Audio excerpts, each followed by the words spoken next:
జై శ్రీరామ్. కాశ్మీర్లో జరిగిన మతోన్మాద దాడికి ఖండిస్తూ జర్మనీలో 500 మందితో ర్యాలీ తీస్తున్నారు. 500 మందితోని చూడండి. ఎందుకంటే మనకి ఇక్కడ ఉన్న వాళ్ళు విధవలు,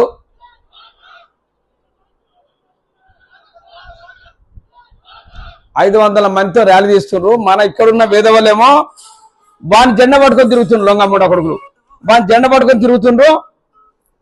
వాడు జెండా కింద పెడితే తొక్కుతానని తీసేస్తా ఉన్నారు. ఒక డిపార్ట్మెంట్లో పనిచేసే వాళ్ళు. అసలు మనం ఏం వ్యవస్థలో ఉన్నామో ఎక్కడున్నాము అదొకసారి మనం ఆలోచించుకుంటే బాగుంటుందని నేను కోరుకుంటున్నాను. ఇవన్నీ మానుకోవాలి. ఇప్పుడు ఇక్కడ పాకిస్తాన్ మన భారతదేశానికి యుద్ధం జరుగుతుంది. ఇటువంటి టైంలో ఎట్లా ఉండాలి? భారతదేశం ఉన్న వాళ్ళందరూ ఒక దిక్కు ఉండాలి. ఇప్పుడు మన ఇంట్లో మన వాడకు ఒక లొల్లి ఇవ్వడం గొడవ పెడతానికి వస్తే అందరూ ఒకటే మనం కొడతారు. అవి అలా ఉండాలి. వీళ్ళు ఏం చేస్తున్నారో నాకు పిచ్చిలేస్తుంది. నేను వీడియోలు చూస్తా ఉన్నా ఇప్పుడు. ఎందుకంటే 22 ఏప్రిల్ నుండి రెగ్యులర్ చూస్తున్నా. నేను అంతకుముందు చూడకపోదు. మార్నింగ్ 5 గంటలకి లేస్తున్నా, రాత్రి 12 గంటల దాకా చూస్తున్నా. వాట్సాప్లో వీడియోలో యూట్యూబ్లో చూస్తున్నా. అయితే వీళ్ళు ఎందుకు ఇట్లా చేస్తున్నారు, ఏం కథ, దాని మీద ఒక అధ్యయనం చేయాలి. మనము ఒక ఇంటలెక్చువల్ పెద్ద మేధావులు అందరూ చెప్తా ఉన్నారు. అదే అట్లద్దు, అది చేయకుండా మీరు భారతదేశం వైపు ఉన్నారు. అందరూ భారతదేశం ఉన్న వాళ్ళు ఇతర దేశాలు సపోర్ట్ చేస్తూ ఉన్నాయి మనకు. నీకేదంటే అది అనిపిస్తాం, నువ్వు భయపడకు. ఇంగ్లాండ్ వాళ్ళందరూ నీకేదంటే సపోర్ట్ చేస్తాం, వాని ఉగ్రవాదం లేకుండా చేయని మీరు. అసలు అవసరం ఉంటే పాకిస్తాన్లో అది పటం లేకుండా చేయని మీరు అని అంటారు. ఇక్కడ తినుకుంటా మన సొమ్ము తినుకుంటా మనకు ఎన్నుపడి కొడతా ఉన్నాడు. పోవడం వాళ్ళని ఆల్ఖైదా వాళ్ళని టెర్రరిస్టులు తప్పిస్తారు ఇళ్ళలో అన్నాన్ని పెట్టి. వీళ్ళని ఏమనాలి, వీళ్ళని ఏం కానాలా, ఒకటి వాళ్ళని కరెక్ట్ తీసుకొని ఉగ్రవాళ్ళ కాపాడిన ఇల్లు కూడా వేల్చేస్తే అప్పుడు మంచిగా ఉంటుంది. వాని ఇల్లు కూడా కొట్టాలి బుల్డోజర్ పెట్టి. ఉగ్రవాళ్ళు కాపాడు, ఇంకోటి చేయాలి పని.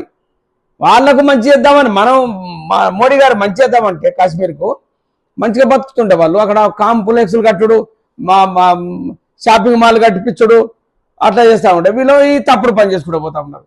ఇక వాళ్ళు ఎన్నడూ బాగుపడతారు, ఏం కథ చెప్పు.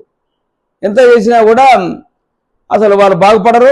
అందుకే వాడు థాయిలాండ్, మలేషియా, సింగపూర్, దుబాయ్ పోతా ఉన్నారు వీళ్ళందరూ. ఇటువంటి ఇక్కడ చేస్తూ ఉంటుంది. అది అక్కడ దుబాయ్లో చేసిన సెక్షన్లు ఇక్కడ తీసుకెళ్తామని చంపిస్తారు. వాడు ఇమ్మీడియట్ గంటల్ని. వాళ్ళు ఆడ సీసీ కెమెరాలు పెట్టలేదు, ఆడొక మిలిటరీ పెట్టలేదు. వాడు అక్కడ రాష్ట్రం ఉన్న గవర్నమెంట్ చూసుకోవాలి అవన్నీ.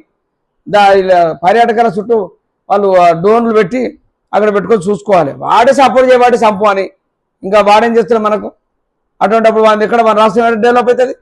ఏది కాదు. ఇవన్నీ బాగా ఆలోచించుకొని ఎక్కడైతే టూరిస్టులు ఉన్నారో అది సీసీ కెమెరాలు పెట్టుకొని ఒక పోలీస్ స్టేషన్ నిఘా ఉండాలి. ఎవడొస్తుండు, కొత్తోడు ఎవడు పోతుండు, దాని మీద అది చూసుకుంటూ ఉండాలి. అవి అలా ఉంటే ఎవ్వరికి హాని జరగదు. ఇతర దేశం నుంచి ఎవరు రాడు. ఆ దేశం బాగుంటే వాడు అసలు ఏం కాదు.